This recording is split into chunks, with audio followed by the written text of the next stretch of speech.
The essentials you decide to pack for Disney World matter way more than you think. You want to do your best to keep both your family and friends comfortable during your theme park days, but in the hustle and bustle of Disney planning, surely there are some items that have completely slipped your mind. And for that reason, I want to share with you 9 items that no one tells you to pack when visiting Disney World that'll help keep you comfortable and save you time and money. These are all items that I've either added to my Disney packing list that I do not leave home without, or that I've read from the comments and gotten from other visitors that I think would be helpful for future trips. And I'm going to be saving one for last that's going to help with that weird Disney water taste, so let's go ahead and get on into it. The first item on the list is probably not what you were expecting, and that's to bring reusable straws. Here's the deal. An interesting detail about these straws you get at Disney World is they are no longer plastic. They've been replaced for a while now with paper straws. And guests do not like the paper straws. Whenever I posted the first video that you can check out in this series in part 1 of items no one tells you to pack, a list of comments that I was getting were reusable straws. Because the paper straws that you get at Disney World, if you're buying a soda, a coffee, no matter the beverage that you get,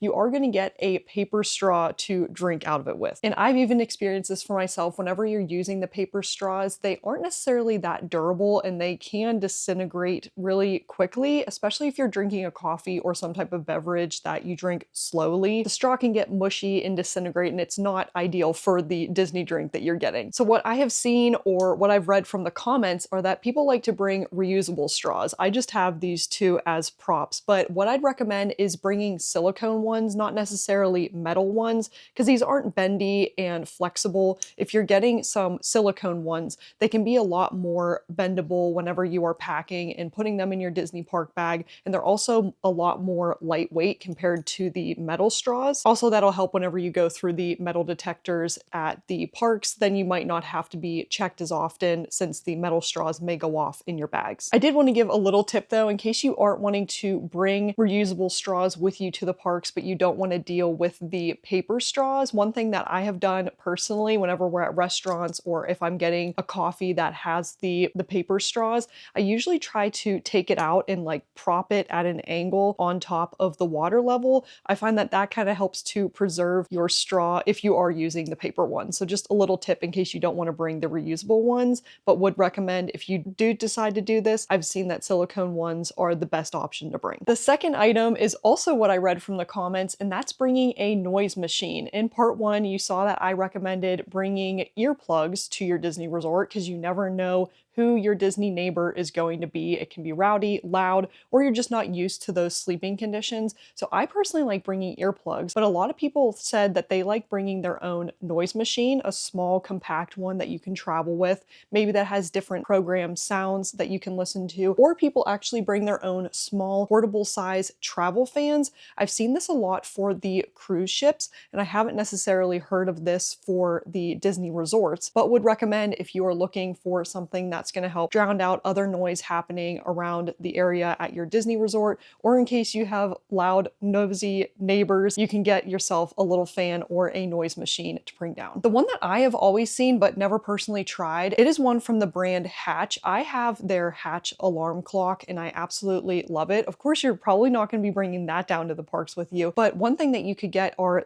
the small noise machine that I think is usually intended for like a baby carrier. So it's a small round one that is super small and compact, travel friendly, and I've seen people bring it down to the parks as well. So just a suggestion for you. Item number 3 is a suggestion from myself in more of an unconventional theme park shoe that you may have seen me talk about, and that is the Croc Wedges. Whenever you're going to the parks, it is absolutely critical that you are bringing comfortable pairs of shoes that you have broken in and you know are comfortable for walking around, because you do so much walking inside of the Disney parks. That's the top thing that I hear people talk about when they come back from their first trip. They say, I can't believe how much walking we did a day. We did about 10 miles a day, and you will put so much time into your feet. So you want to make sure you're wearing comfortable shoes. And the shoes that I have continued to go back to time and time again are the Croc Wedges. I just absolutely love them for the thick sole that they have on the base. They're super comfortable, very lightweight. They're also, of course, more of a sandal option. So if it's raining down at the parks, we're leaving this weekend to go. It does have some rain in the forecast. So I just love having my Croc Wedges because I know I can continue my day walking around not worrying if my shoes are gonna get wet. And another thing that I like to do too is you can kind of clean them at the end of the day and wash them off to give them a little refresh. So I just absolutely love the Croc Wedges for that reason. But I have started to recommend a essential whenever you're wearing the Croc Wedges that I've gotten comments about people experiencing blisters or irritation with them. I think it just depends on your foot and who you are. I haven't really ever had issues, but what I do use and recommend is some type of anti-chafe stick whenever you are wearing these. I always like to put it around this area of my foot so that way I don't get any blisters, and I found that that helps a lot of people be able to wear the Croc Wedges more than they have before whenever they weren't using the anti-chafe stick. Not to mention the Croc Wedges pair very well with Disney park outfits, and there's so many different colors and kind of styles that you can get. I've even seen them come out with their Soho style. I am super intrigued about these ones and have not gotten them yet. If you'd like to see a review on them, I would love an excuse to add them to my Disney park outfits, but these are my absolute favorite theme park shoes and would recommend if you're looking for a new pair, just go ahead and try them out walking around and breaking them in before you go down on your trip to make sure you know they're comfortable, and you can always test out the anti-chafe stick with it. The fourth item on the list is a small compact fan. So if you've read Disney packing lists before, I'm sure you've seen some type of cooling essential for the day because it gets so hot, especially if you're going during the summertime in Florida. It gets absolutely so warm in the parks. So you want to have some type of cooling essential, but what I've found recently is a very small portable hand fan. A lot of the options that I had seen in the past are ones that I've tried for myself. They're just kind of bulky, clunky hand fans in my opinion. And for the park bags that I use the smaller Loungefly or Vera Bradley mini backpack style bags. These can take up a lot of space, and not to mention they're kind of heavy. Maybe it depends on if you have a stroller. I know you have a lot more room if you use that, so a bigger fan may be more suited for you. But since I just have a park bag, I am so excited to try out this smaller fan to use inside of the parks. You can put a little strap on it to have on your wrist. But the reason I like this is because it's rechargeable. It's very small, just fits in your hand. But this fan is small but mighty. So you just press the top button. It shows you what the percentage is, and then you can just click and it'll start the modes. So there is a first mode, and then it goes all the way up to mode 100. This is just 25, but I really like it because it gets very, very high. It is so small but mighty, and it definitely adds another layer of air to you, especially in the summertime whenever the air can be very stagnant if you're waiting in a line and it's just so warm, or if you're waiting for a parade. I'm very eager to test out this smaller fan and would recommend adding this to your park bag instead of a bigger, bulkier one, because they essentially do the same thing, but this one saves a lot of space. Before we continue on to the rest of the items, I wanted to mention if there's anything that you see that you want to add to your own packing list or your park bag, I will leave a link in the description below to all of the essentials that I'm mentioning here today and from previous videos. But also, I'm sure you've seen there are YouTube shopping stickers popping up that you can click on the item and also find it that way. The fifth item is something that I used all last year and will not go without, and that is an SPF lip balm. Not your standard lip balm. That's one thing that whenever I started going to the parks, I quickly added a chapstick and a lip balm to my park bag just to kind of refresh my lips throughout the day after eating or finding that they got chapped in the cooler winter months. But then I came across this brand called Supergoop, which we're also going to talk about in the next item. But Supergoop has this SPF lip balm. This is the brand that I want to recommend to you, but I know that there's so many different sunscreen brands and other brands that do SPF lip balm. So if you have an SPF lip balm, definitely add it to your packing list. But this is the one that I used from Supergoop, and I used it all last year and last summer, and I still have so much left in it. I just really like the feel of this formula. I think it works really well for a warm park day. I also like that it is clear. It is, I think it's called their Unseen Lip Screen. Yeah, here's the Unseen Lip Screen, and then this is also an SPF 30. Definitely has some good SPF to it. Because I would end my park days, and of course, I am all about sunscreen. I burn very easily, so I was able to add sunscreen everywhere else, but I would end the park days finding out that my lips were also burnt, which is kind of interesting and something that you wouldn't think about maybe going into a trip. So that's why I'd recommend just adding some kind of SPF lip balm to your packing list or your park bag. Going along with that is item number 6, which is a makeup essential, and that is some type of SPF foundation or an SPF primer. So I added this to my list last year. Whenever I'd go to the parks,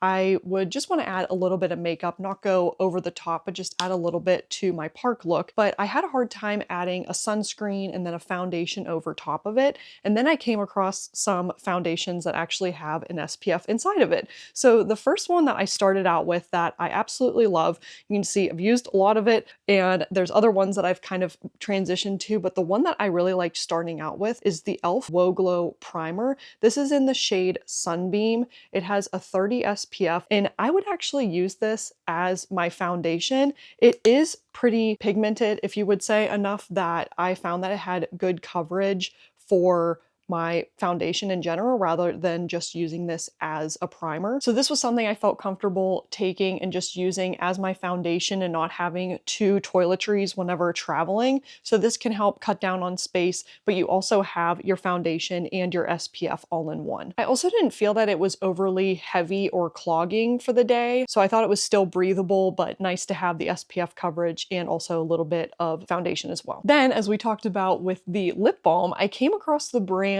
Supergoop, and this was my brand of last summer. Tested out a lot of the different products that they have and absolutely have loved them. So this was the first one of like the foundations or the primers that I tested out. This is their matte screen. So if you like more of a matte option, I would recommend checking this one out, but I would not necessarily use this as just a foundation. That's something that was a user error in what I did for my Disneyland trip. I just brought this thinking I could use it as a foundation. Again, totally my user error, but I do love the material. It feels a little bit more of like a whipped consistency, but it blends in very nicely, and it also lays nicely that you could add a foundation onto the top, and it does have a 40 SPF in it, so a good amount of sun protection, which I really liked about it. I used this for my Disneyland trip last year. I really liked how it worked in terms of SPF, but if I could have gone back, I would have brought maybe like the Supergoop or my favorite foundation to add over top of it just to finish off the look. Then to finish off the list with my favorite kind of foundation and makeup essential that I use at Disney World now, this is the one I'm always grabbing. This is the Supergoop Protectant. So this is what I use basically as my foundation for the Disney parks, and I love it because it works so well in the warm Florida weather. I've used this even whenever I'm running outside and I want some SPF protection on my face, but I don't want it to melt off immediately. This has worked so well. It has a 30 SPF, but I love how it works well and looks as a foundation. I usually use all of these just with a beauty blender, and it also blends in really nicely, and I think it has a nice amount of coverage that's why I feel comfortable using it just as my foundation. But again, it doesn't feel overly heavy or thick on my face. So I just usually use a little bit on a beauty blender, blot onto my face, tap it in, and it's perfect coverage for the day at Disney World. And I don't feel either like I need to go back and reapply midday. This is something I feel comfortable using for the entire day at the Disney parks. As I'm sure you can tell, I am absolutely not a makeup pro, but I have tested out a couple of products during my Disney park visits that if you would like to see a whole Disney park makeup video, let me know in the comments and I would be happy to tell you some pros and cons of things that I've tried in my visits that could be helpful for you. Item number 7 is something we've started using since doing the Run Disney events, but would still be helpful for everyday Disney park visits, and that's some type of body and muscle relievers that can help rejuvenate you for your next day. So I would always get comments too about people bringing ibuprofen or Aleve, different things like that that could help during the day whenever walking around because you do so much walking. But one thing that we used when my sister ran the Wine and Dine races is we had Walmart deliver icy hot, biofreeze, Epsom salts, all sorts of things that would help her to get through the races and also recover. But as we were doing that, I realized that this is perfect for everyday park visits too, because I wasn't running the races, but I would use the icy hot roll-ons that she had delivered, and it just felt really nice adding to your knees, adding to your calves, your ankles in the evening, just to help relax your muscles after a whole day of walking. So the items that I wanted to recommend, we really liked the overnight icy hot roller option. We used that after the Run Disney races, but one thing that I've loved using during Run Disney races is biofreeze. This is just a roll-on option. It absolutely feels so great on the skin as soon as you add it to your body. It just helps to relieve some aches and pains, and it's a really nice roll-on product that you don't have to feel like you have to rub it in with your hands. You can just use the roll-on. But I know people like using the tubs in the Disney resorts and having some Epsom salt delivered. And another thing my sister used was this product called New Skin. So if you are getting blisters or any irritation on your feet or anywhere in the parks, you can use this liquid. It's called New Skin, and you can add it to your blister or any irritation you have, and it kind of forms a layer on top, so that way it doesn't continue to rub the next day. All things that'll just literally help keep you so comfortable in the parks that you can either travel down with you or you can have delivered in your grocery delivery. Item number 8 is something that I use as a creator, but I know anybody could find helpful, and it is a mini portable flash drive. This is a must for me whenever I'm in the parks, because I know you know the feeling of going to take a photo or a video and you have no space on your phone. So what you can do with this is from SanDisk, and I think it's a 250 gigabyte flash drive. So this goes into the end of my phone, and it actually has an app that you can use that is very helpful, because you can plug it in and then you can access what's on the drive and also what's on your phone, and you can transfer photos, videos, media onto the portable flash drive to save space onto your phone. I love using this just to have a backup of all the photos and videos that I have taken during my Disney park trip, because there's nothing worse than losing all that you have taken, all the memories that you have. But if you are short on space and you want to make sure that you have enough room to take photos and videos during your vacation, highly recommend having a little portable flash drive like this. The 250, maybe it's 256 gigs that I have, is definitely enough, but they also have different storage spaces that you can also choose from. On the other end, they also have an option for the lightning cable, but I'm sure there's so many different options now that you can find one that is compatible with your phone. This is the one that I have found works best for the iPhone, and I've had it for I think about a year now, and I take it every time on my trip. I either add it to my park bag or just have it in my travel backpack at the hotel to use at the end of the night in case I run out of any space. And the 9th and final option is one that I was getting from the comments, and that's bringing a filtered water bottle. If you've ever heard about Disney water, it has a very distinct and different taste than what you might be used to coming from your own home. It's not something that I've personally ever really had an issue with, but I know there's a lot of people that absolutely do not like the Disney water. And what people said is they would bring their own filtered water bottle. There's a couple of other suggestions that I have for you in case you don't want to bring an entire water bottle. But what's nice is it actually has a filter on the inside that filters out some of the taste and some of the things in the Florida water. This is just a filtered water bottle from the brand Brita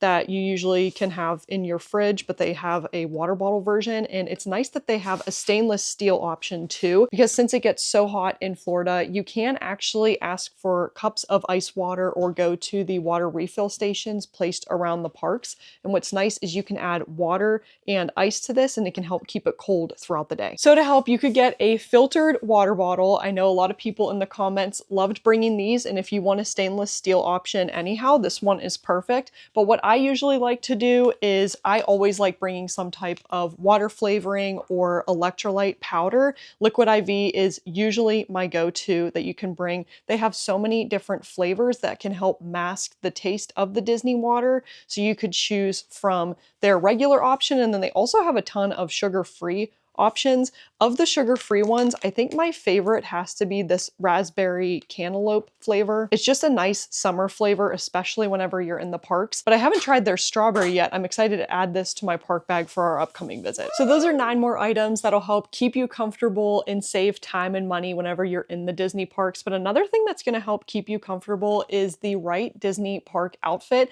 And I recently shared a video of 29 different Disney park outfit ideas that you can choose from that are comfortable, stylish, and easy to wear and pack whenever visiting the Disney parks. So you can find that video right here. Thank you so much for watching. Let me know in the comments what essentials you like to bring to Disney World that you never hear people talk about. You can find all helpful links in the description below, and we'll see you guys in the next video. See you guys.